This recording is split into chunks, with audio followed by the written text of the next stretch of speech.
கர்த்தர் அதிசயங்களை செய்கிறார் ஊழியங்கள் வழங்கும் ஜீவ வார்த்தை. இந்த நாளிலே உங்களை சந்திப்பதில் கர்த்தருக்குள் பெருமகிழ்ச்சி அடைகிறேன். ஆண்டவர் நல்லவர், அவர் பெரிய காரியங்களை செய்வார்.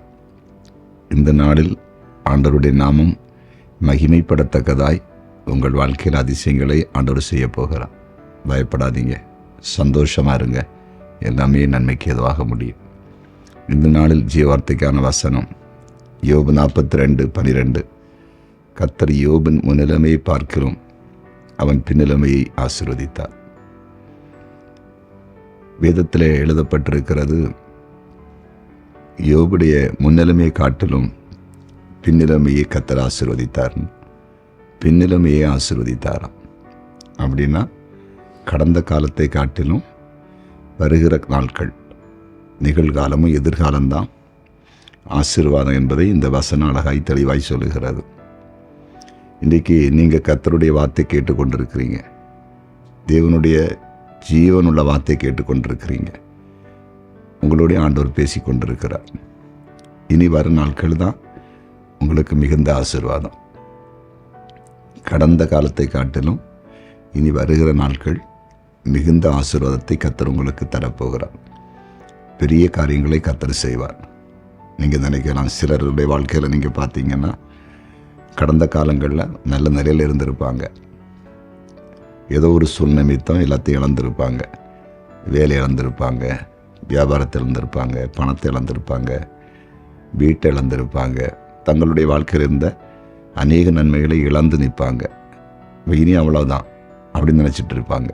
ஆனால் கர்த்தர் என்ன சொல்கிறாருன்னா, கடந்த காலத்தை யோசிக்காதீங்க, அந்த காலத்தில் எப்படி நீங்கள் இருந்தீங்களோ அதை காட்டிலும் மேலாக இனி வரும் நாட்கள் ஆசீர்வாதமாக இருக்கும். அது ஆண்டவர் கண்டிப்பாக செய்வார். யோபுடைய வாழ்க்கையில் ஆண்டவர் அதை செய்ததை நமக்கு அழகாய் பார்க்க முடியும். நம்முடைய தேவன் நல்லவராக இருக்கிறார், அவர் வல்லவராக இருக்கிறார், அவர் வாக்கு மாறாதவர். யோபுக்கு மட்டும் இல்லை, அவர் செய்கிறவர், நமக்கு செய்வார், கண்டிப்பாக செய்வார். சரியா விசுவாசிங்க.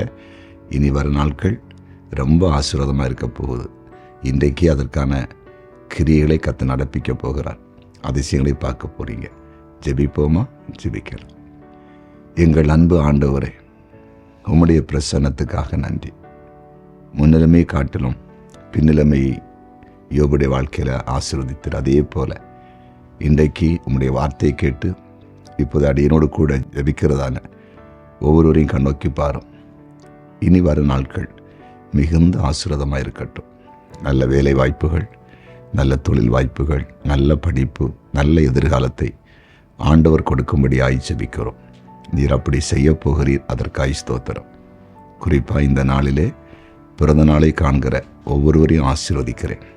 திருமண நாளை காண்கிற ஒவ்வொருவரையும் இயேசுவின் நாமத்தில் ஆசீர்வதிக்கிறேன்.